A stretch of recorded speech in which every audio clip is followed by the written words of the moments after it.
So this story actually happened back last year in 2021, back when the world was a very interesting place. Peaceful protest, a very, very short flu season, and we probably had the best president in the world. I promise you that's a joke. Please don't click off the video. It was my senior year of high school, and boy, was that a year. I was fresh off the boat after being shipped to Cameroon for 2 years, which is an entirely different chapter on its own. Back then, I used to live in Delaware. Yeah, I know you don't know where that is, but don't worry about it.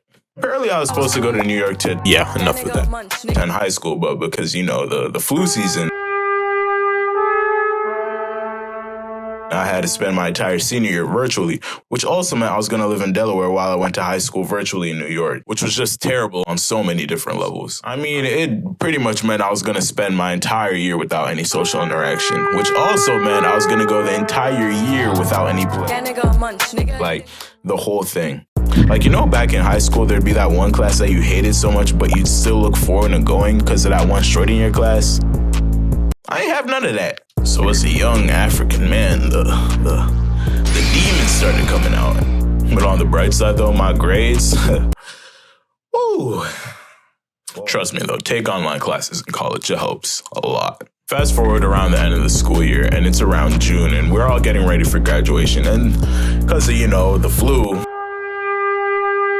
the staff were debating or not we're going to have an online graduation or not, which would have been ridiculous if we didn't. But fortunately for us, it was around the time where nobody really cared about, the flu season anymore. Plus, the government started chipping people, so we were able to have an in-person graduation. So after the graduation, while we're taking pictures, I see this random girl talking to my sister, and apparently she was a friend of hers and happened to be in the same grade as me. And I don't know if it was the fact she was light-skinned or it was the demons. But immediately after she's done talking to my sister, I go talk to her. You know how it goes. Eventually, I get her number, and the rest is history. It's only till when I was heading back to the car to go back to Delaware that I realized I'm never going to see this girl again for the rest of my life. So at that point, I had already forgotten about her and accepted my fate. I was going to have no play for the rest of the summer.